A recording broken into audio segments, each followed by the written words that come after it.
This episode of Dana Being Dana is brought to you in part by Next Door and Window. Hello and welcome to Dana Being Dana. That's me and I'm thrilled you're with us. My show is about all different aspects of the human connection, things that bring us together and living life intentionally. Today we are talking about the ever important topic of bullying. This of course includes cyberbullying. Have you ever been bullied? How did it feel? I remember being bullied in middle school when the kids used to call me Doo-Doo Brown, the title of a popular 90s song for what felt like the greater part of my 7th grade year. Now I had a quick wit with sharp comebacks, but it really didn't stop until others rallied around me to shut it down. That's just one example, but it's one that I vividly remember. What people don't fully realize at the moment is that the pain that is a result of bullying, whether verbal or physical, can last a lifetime. Currently, 73% of students feel they were bullied in their lifetime, and 44% say it's happened in the last 30 days, according to the Cyberbullying Research Center at cyberbullying.org. Joining me today are people who have experienced bullying and those in our local community helping to do something about it. Katie, can you describe the bullying incident that happened to your 9-year-old daughter? Absolutely. In the fall, Shayna was playing at recess with 2 of her peers. One of the peers had asked her if she could go on the swings and offered her $20. Shayna hesitated at first, thinking it was some kind of a joke, and eventually went on the swing. And immediately this girl started to attack Shayna. She was kneeing her, kicking her, and every time she would strike her, she would count like 1, 2, 3. By the time she got to 10, this girl was so into it that she kicked Shayna in the pelvis so hard, she launched her off the swing face first into the mulch. And at that point, Shayna was so frozen that she sat there and just kept taking the beating.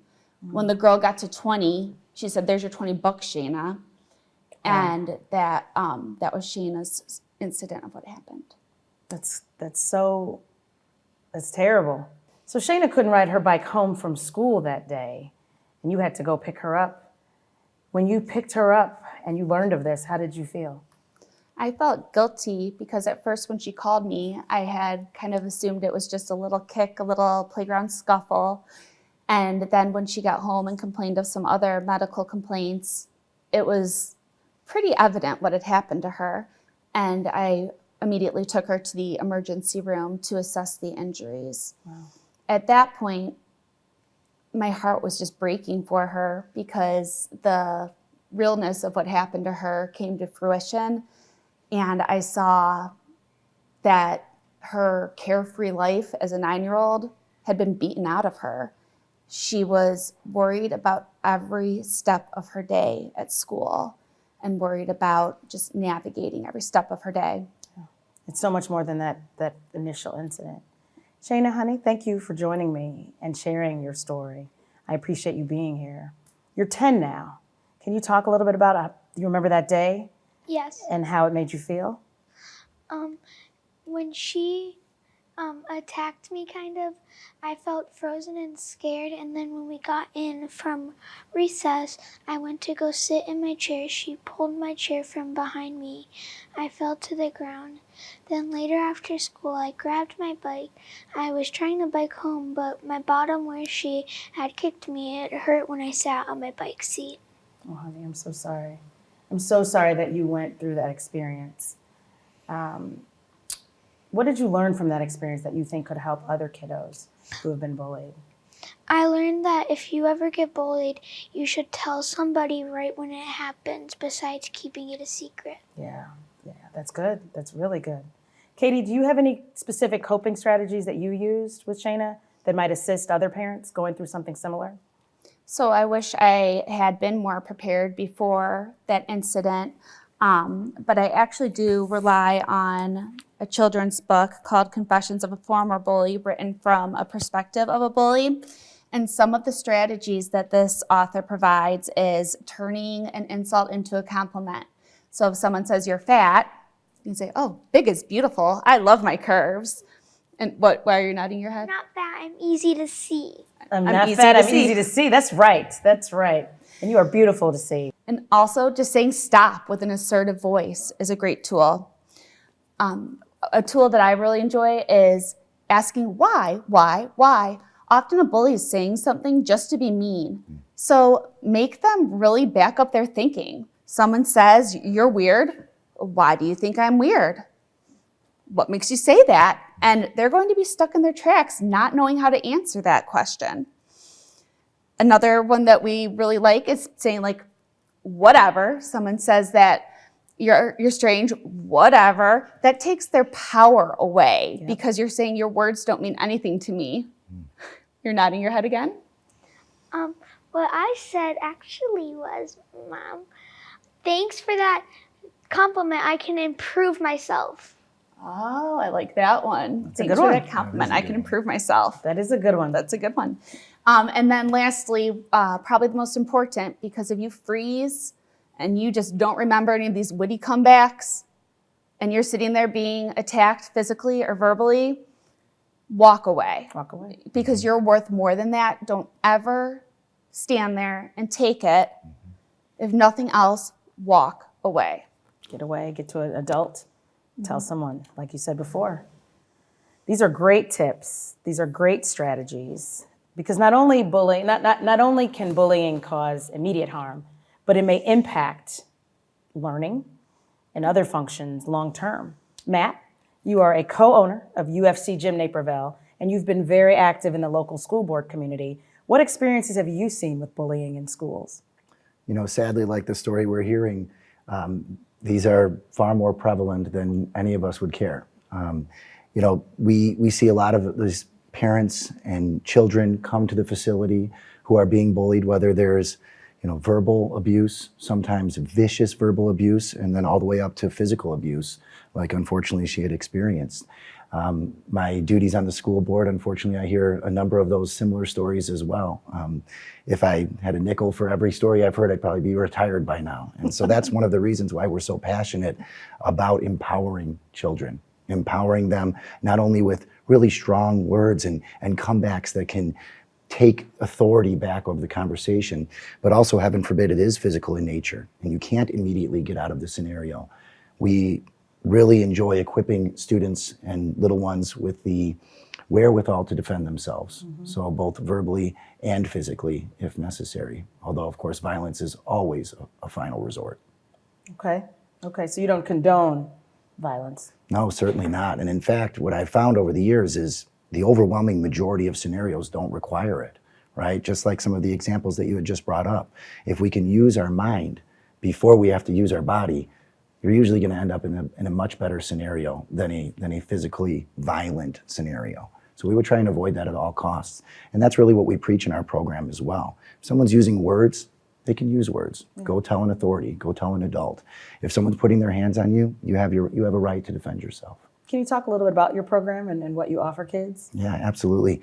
As you're empowering children to be able to defend themselves, it's also really important that you're equipping them with honesty, integrity, compassion, so that they don't in turn become bullies themselves, right? When you are equipping little ones with the ability to inflict force on another person, you also have to couple that with the responsibility of knowing those things.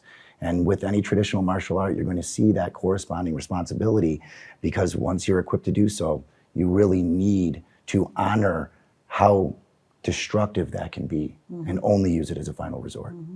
My son has come to UFC after having difficulty in school and just needing to be more confident, needing to be exposed to more activities and things that build confidence.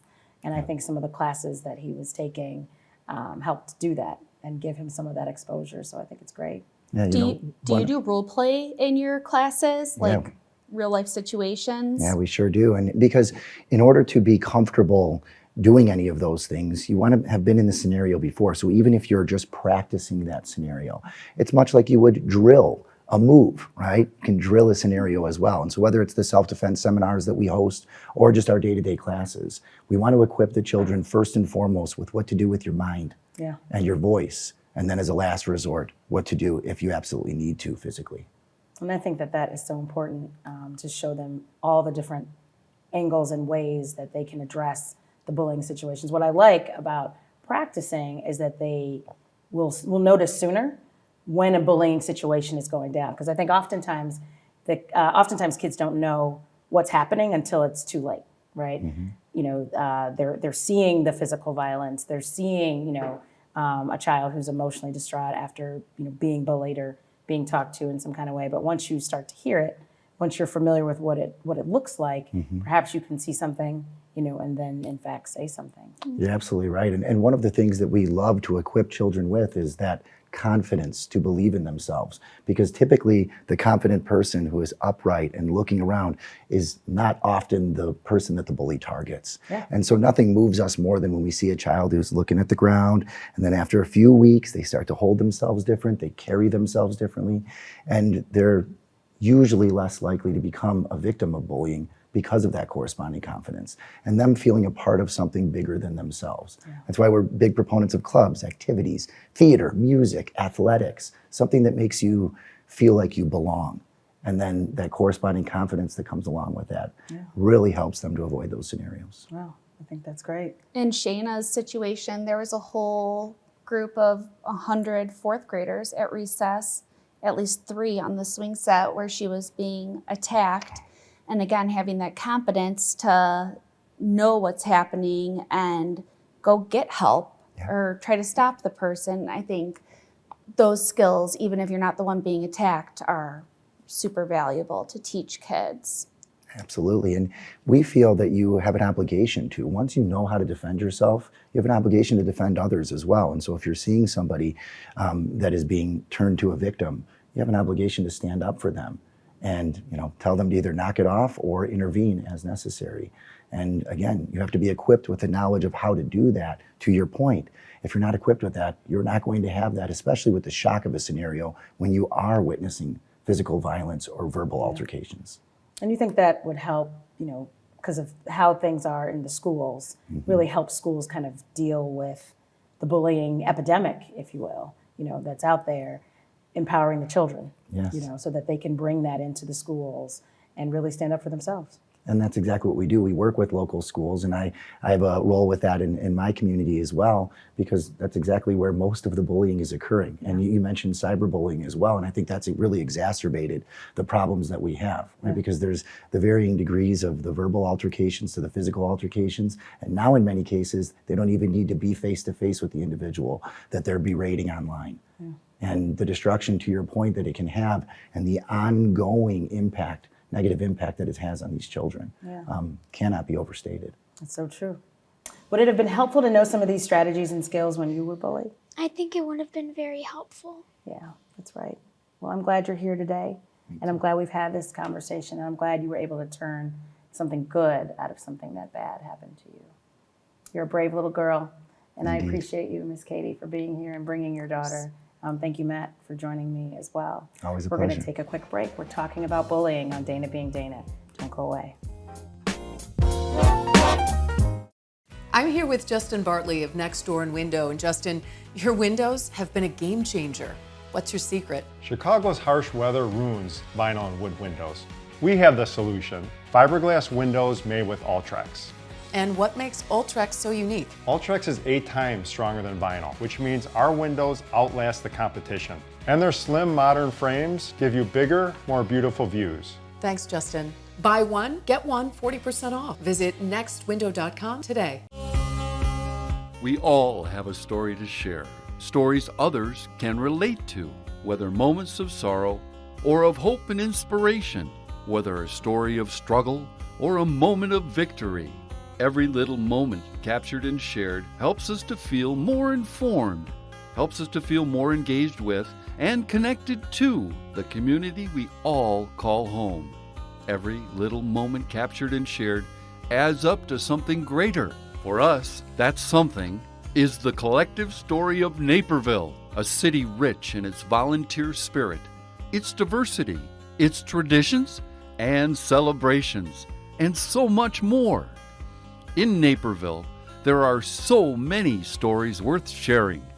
It's been our honor to tell those stories and share them with you.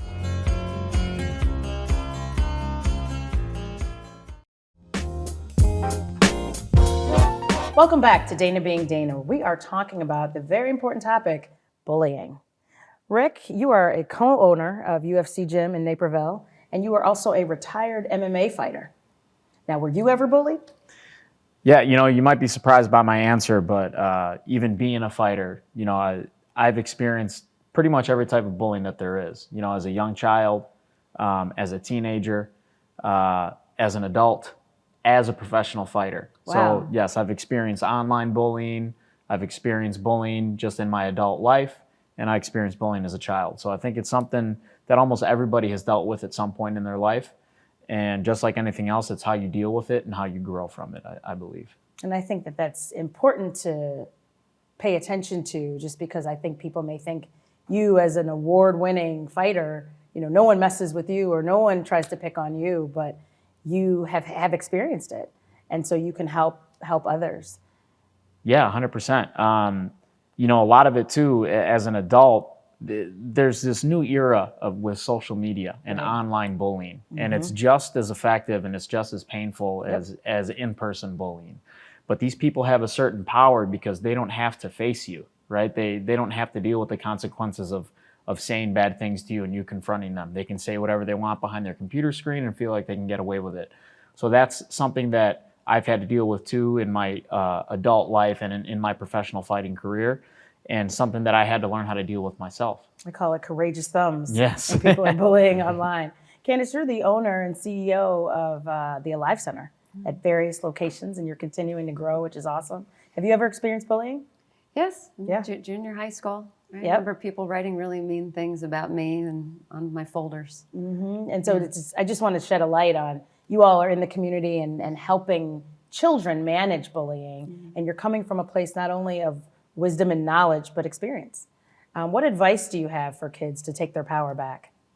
Me coming from martial arts background, I'm a big advocate in martial arts and discipline, in going out and being social. It doesn't have to be martial arts. It could be sports, right? But I would encourage kids to get out there, be social, play sports, do martial arts. It's a way of meeting new people, meeting other people with similar interests, making more friends, right? And that's one thing, bully won't go up to a kid that has 3 or 4 friends around them and start bullying them, right? They won't go up to a kid who's confident in themselves. Learning these things, learning how to defend yourself will give you the self-confidence to hold your head up, high, to confront a bully if they're saying something to you, right? And I always, go by the motto of make yourself a force to be reckoned with, and then learn how to control that. Say that again, because I think that's important. Yes, it is. I kind of took it from, Jordan Peterson, be a monster and learn how to control it. Okay. Make yourself a force to be reckoned with and learn how to control it. So when I talk about self-defense, it's not always hurting the person that's trying to hurt you, right? I was capable of hurting this person, but with the control that I learned with my self-defense, I didn't have to do that. I didn't have to take it to that level. It was almost like a big brother subduing his little brother. Yeah. Right? So make yourself a force to be reckoned with, learn how to control it, and you won't have to take it to level 10 to solve the situation. No violence. No violence. You can restrain people. There are many different break forms up of self-defense. There's a grappling self-defense. It's probably, Brazilian Jiu-Jitsu is probably the best form of self-defense that any man, woman, or child can learn. Interesting. Right? And it doesn't have to do anything with throwing punches at anybody. That's great. That's great. Candace, how do you empower kids at the Alive Center who've been bullied? Many different ways, but I think one of the most important things is for them to realize why other kids bully. So we all have heard the expression, hurt people. Yes. So, right? So somebody that is bullying others is hurting. Yeah. And so they are lashing out to other people. So understanding that why someone's doing it, and then understanding as well that it's really more about them than it is about you, right? And really understanding that too, the projection that I think right. people So bring. being able to internalize that and really understand where it's coming from, and then you can use a lot of the strategies that everybody has been talking about on this episode, which I love hearing some of them. Yeah. But one of the things I like to say to the kids is you just don't want to match their energy. So if they're coming at you with some stinking negative energy, right? Like don't go down to that. You don't have to, yep. You can hold yourself up and use some of these other strategies. I like, whatever, or but don't buy into it. When they go you don't low. have to buy into that story. Right. Yes. When they go low, go high. Go high. Yes. Brendan, you are a student at the Alive Center. and you've experienced bullying. Can you tell us about it?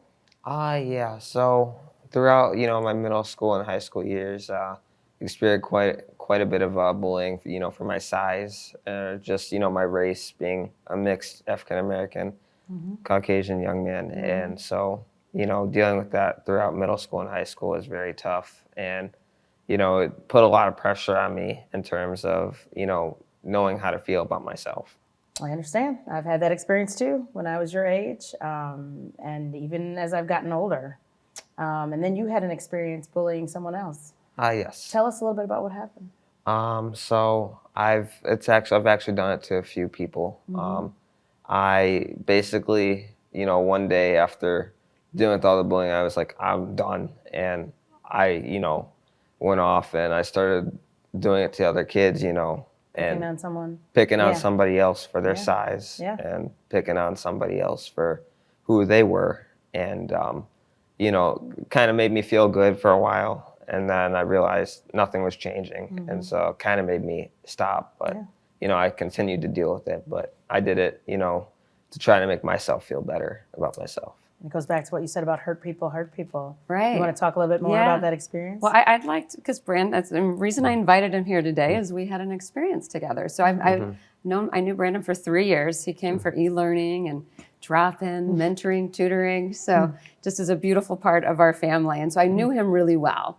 And I knew he was bullied at school and he really struggled with it. And we had a beautiful boy that was starting to come to the Alive Center who still comes to this day, every day after school, Indian boy, and he has a disease called 3-MGA, manifests like MS, but he also has some speech issues. And so this boy was in the computer lab playing computer games, and someone came over to me, one of my staff members, to let me know that Brandon was bullying somebody. And so I went in and I saw the situation and I just pulled Brandon aside. And I'll never forget the conversation. I hope you won't either. This is really special to me. And I said to him, I said, Brandon, you've been bullied, right? And he said, yeah. And I said, how did that make you feel? I don't remember your exact words, but you were like, awful. Yeah. So I said, so why would you want to make somebody else feel that way?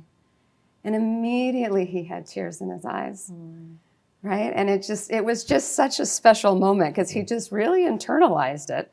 And I don't know, do you want to add anything? Yeah, it was very emotional. I know the minute she asked me that, I just started bawling my eyes out, crying about, what the kids had done to me at school, telling her about how they'd steal my stuff, how they'd physically touch me, how they'd push me, call me scrawny, and, push me down to the ground. And I started telling her about it and how much it hurt and, how I wanted to make myself feel better. So I, tried to raise my status and be above everybody else. Yeah. And what lessons did you learn from your experience? Well, in terms of, bullying other kids, I learned it's not okay at all. And I learned there are resources out there to help people that are being bullied. And, you should never take out your emotions on somebody else because of what you're going through. And just being bullied, I've learned, you should always reach out. There's plenty of resources out there to help bully kids, and it's kind of helped me change to be, better. So. But what resources have you found to be the most helpful to you? I'd say Life Center. They've been, number one for me to lean to when I needed help, and they still are. I still visit them here and there. I know I transferred out, but yeah, I know. They've been a great resource. When I need somebody to talk to, they have, great mentors there to help me, and it's just been great. That's great. Rick, you talked, they talked earlier in the last segment about community and fostering a sense of community. Does that exist at UFC Gym in the clubs and the groups for the kids? Yes, 100%. We've had a lot of younger kids who have come in and joined our youth program who, parents have come up to us and said, our son gets bullied a lot in the neighborhood from so-and-so, kids that live around the area. And you can see that these kids, they come in at first, they're very shy, and then they start to meet people and they start to make friends. And this specific kid now has become actually very good friends with my son who takes the youth classes and a few of the other kids. So they've all gone to each other's birthday parties and have made real friendships out of that. Besides that, Brand, I want to kind of commend you for coming on the show and telling your story, not only for being bullied, but for having the courage to accept responsibility for the bullying that you've done too. I I was the youngest of 6 boys. So at home, I received my fair share of bullying from my older brothers, and that trickled over as well too. You know, I'm not a saint. So I did some bullying in my life too. But when I found martial arts, when I found the sport of wrestling, it kind of taught me that virtue of respect, not only for yourself, but for others. So anytime you want to come by the gym, you know, we have a special program for teenagers. So you're welcome to come by. It's on Saturdays and take the class anytime you like. Okay, thank you very much. You're That's welcome. awesome. That's awesome. And what you said brings up a good point, because it's a slippery slope, right? You can be joking with someone, and they may not receive it that way. You could be teasing and you don't really mean any harm, but it can really be crushing, you know, and then it grows from there. It spirals and it's out of control. And that's when you realize, you know, hey, I didn't mean to hurt you. I didn't mean to offend, you know, that kind of thing. So what advice do you have for kids and their families who are experiencing bullying and feel helpless? What can they do? Well, I think first they need to speak up, right?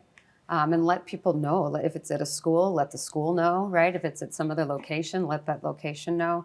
And really, first and foremost, come around your child, right? And make sure they know that you love them, and right? And what that other person did was not okay. And again, that it is really more about them than it is about the kid, right? And then I think teaching them some of the strategies. I'm actually going to buy some copies of that book that Katie was talking about. Yes. You know, really having those strategies and training the kids ahead of time so that they do know how to respond when and if it happens. Yeah, I would say that it definitely starts at home. You said it perfectly. You know, letting your child know that they are worth something, that they are very important people, no matter what is said about them, that they are surrounded by people who love them. And also, you know, getting them out and getting them involved in programs like your teen center, like our gym, UFC gym, where they can find other like-minded kids who have maybe experienced the same thing and make new friends. I think it's great. Thank you both for what you all do, and thank you for joining me for this episode. Never forget that bullying thrives on both silence and inaction. If you see something, it is important that you say something. Also recognizing that hurt people, so there is often an underlying issue that also needs to be addressed. Children are watching, and they are listening to what we say and how we treat one another. So what examples are we setting as adults? Do we condone intentionally harming others, or do we courageously challenge cowards? Bullying is something that we may all have experienced at some point in our lives, but that doesn't mean we have to keep that trend going for future generations. We possess the power to make positive change, one person and one situation at a time. Special thanks to my young guests who bravely shared their stories today, and thanks to the Alive Center and UFC Gym Naperville for the differences they make in our community to empower our children. Finally, special thanks to our incredible sponsor, Next Door and Window. Hopefully you have been entertained, if not encouraged or inspired. I do not promise to be an expert, nor do I have all the answers. I'm just Dana being Dana. See you next time. This episode of Dana Being Dana is brought to you in part by Next Door and Window.